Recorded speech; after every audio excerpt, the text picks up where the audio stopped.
Assalamualaikum warahmatullahi wabarakatuh. Nama saya Melda Nurajija, saya dari kelas 12 MIPA 1. Nomor absen 21. Saya di sini akan melaksanakan tugas dari Bapak Nurtata, yaitu tugas meresensi buku novel. Novel yang akan saya resensi yaitu memiliki judul Lengking Kematian, karya Marlina Lin dan Irna Putri Bahati. Tebal buku 274 halaman, genre thriller, tahun September 2018, penerbit Moka Media, dengan harga 72.000. Aku masih bisa bertahan kalau nggak bisa memiliki, tapi bisa lihat dia bahagia. Bukan lihat dia sakit hati kayak gini. Rasanya sakit saat lihat orang yang kita sayangin dibuat hancur kayak gini. Dan kita lihat siapa yang akan tersenyum paling akhir. Kutipan dari halaman 224. Laras Arista bukan hanya kehilangan popularitas dan berbagai job sebagai artis, tapi juga tersangkut sejumlah utang kredit. Karena putus asa, Laras terpaksa meminta bantuan Kayla. Siapa sangka, ajakan Kayla untuk mengambil uang di sebuah villa kawasan Puncak menjadi pemicu kejadian berdarah yang melibatkan teman-teman semasa sekolahnya. Dimulai dari kematian Arjuna. Arjuna adalah aktor muda yang tengah naik daun ditemukan tewas dengan kondisi mengenaskan di villa pribadinya. Sejumlah luka tusukan di perut menyisakan teka-teki terkait pembunuhan sadis tersebut, beserta motivasi sang pelaku penebar lengking kematian yang masih buron. Laras yang merupakan mantan kekasih Arjuna pun tidak luput dari serangan teror. Rasa takut dan kebingungan yang melanda gadis itu membuatnya menaruh curiga pada dua orang temannya sebagai pelaku pembunuhan Arjuna. Salah satunya adalah Kayla. Tapi, apakah dugaan Laras benar? Cerita dibuka dengan Laras yang kebingungan karena menerima tagihan kartu kredit, sementara dia sudah tidak memiliki pekerjaan selama berbulan-bulan. Karena didepak dari PH yang menaunginya. Rasa putus asa yang bayangan didatangi oleh debt collector membuat Laras nekat meminjam uang pada temannya Kayla. Sebelumnya, hubungan Laras dan Kayla tidak begitu baik. Sejak SMA, mereka memperebutkan Arjuna. Sayangnya, Arjuna yang brengsek malah mempermainkan mereka berdua. Kayla setuju untuk meminjamkan uang dengan syarat kalau Laras mau menemaninya ke villa di kawasan Puncak. Laras sebenarnya tidak mau karena hari sudah malam. Namun karena Kayla mengatakan akan memberikan uangnya di sana, Laras tidak memiliki pilihan. Sampai di sana, Laras malah disuguhi pemandangan yang membuatnya sakit hati. Kayla bermesraan dengan Arjuna tepat di depan matanya. Alhasil, Laras pulang dengan tangan kosong. Selepas kejadian di villa malam itu, Laras memutuskan untuk memulai hidup baru.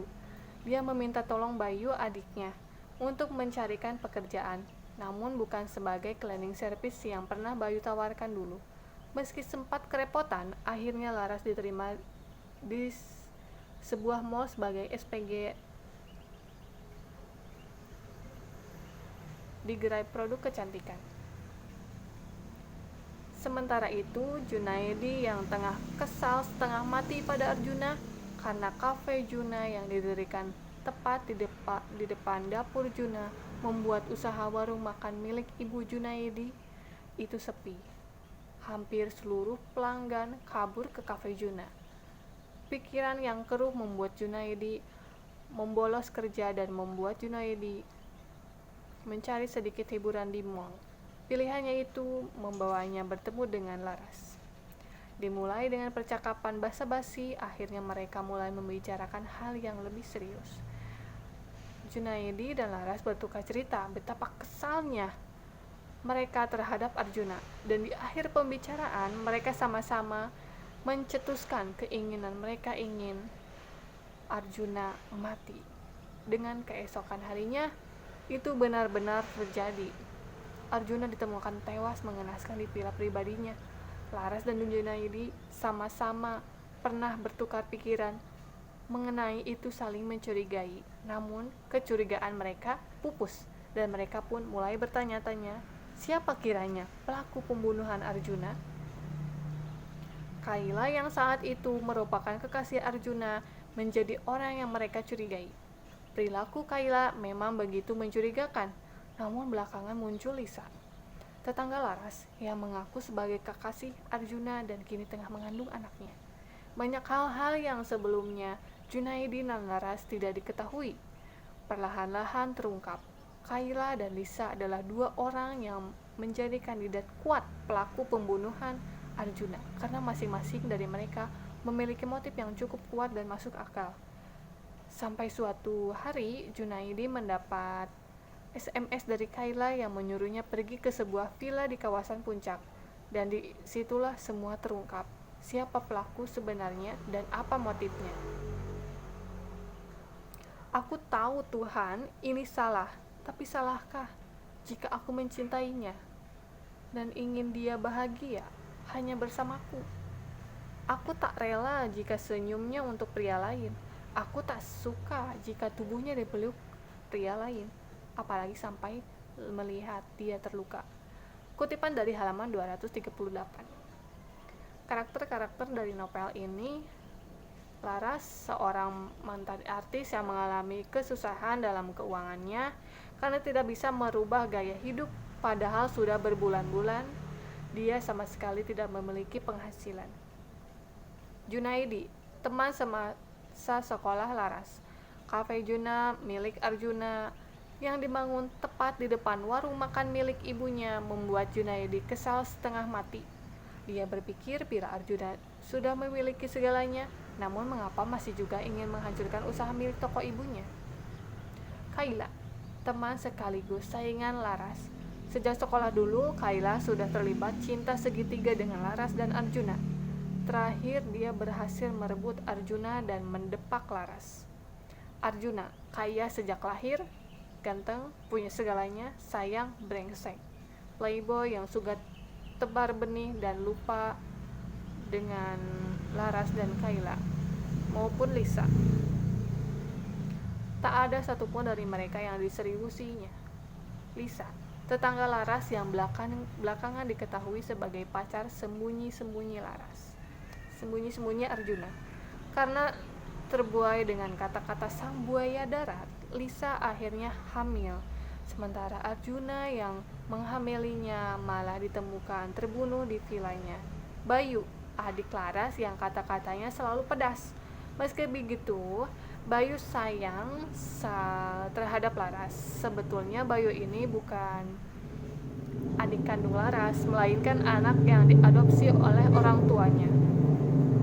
Penulisan di buku novel ini typonya cukup banyak meski enggak mengganggu, seperti huruf yang kurang dan kata yang tidak sesuai dengan KBBI yang seharusnya villa, dan kakak yang berupa panggilan yang harusnya diawali dengan huruf besar. Di luar sana diksinya cukup enak dibaca, kalimatnya enggak jelimet, alur maju mundurnya juga enggak bikin pusing. Format huruf dan layoutnya pas, bersahabat dengan mata. Semua yang terjadi dalam hidup adalah misteri ilahi. Perihnya cobaan adalah ujian dari Tuhan untuk membuat manusia sadar dan lebih bersyukur. Kutipan dari halaman 273.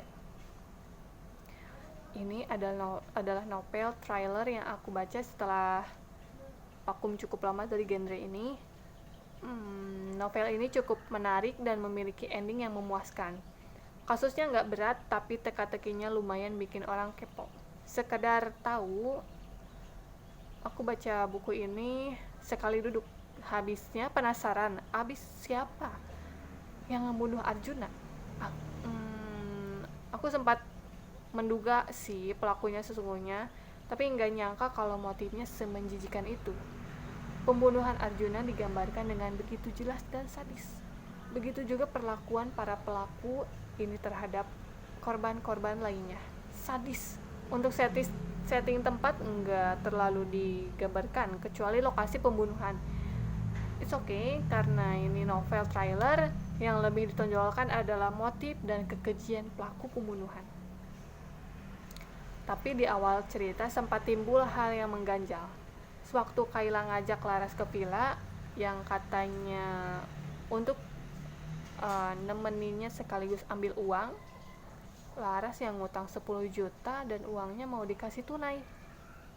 Well, bagiku ini agak-agak gimana gitu. Secara mereka kan artis semua tuh, kenapa nggak ditransfer aja? Uang 10 juta kalau tunai lumayan suitable-nya. Tapi di sisi lain, aku coba berpikir ke arah lain. Kalau memang ini adalah rencana Kayla buat mempermalukan Laras. Habisnya setelah sampai di villa, bukannya dikasih duit, malah disuguhi pemandangan yang tidak enak. Aku kasihan sama Arjuna. Dia memang brengsek, tapi dikasih dispensasi karena dia ganteng, kejam banget pembunuhannya sampai aku nggak tega bayanginnya. Pelajaran buat playboy yang suka mainin cewek, hati-hati, mainin cewek taruhannya nyawa. Sosok Laras yang masih foya-foya meski udah enggak memiliki penghasilan juga bisa jadi pelajaran buat kalian. Baiklah, terima kasih. Sekian resensi novel Lengging Kematian dari saya. Maaf bila ada kata-kata yang kurang dimengerti atau kata-kata yang terlalu susah untuk dimengerti. Terima kasih. Wassalamualaikum warahmatullahi wabarakatuh.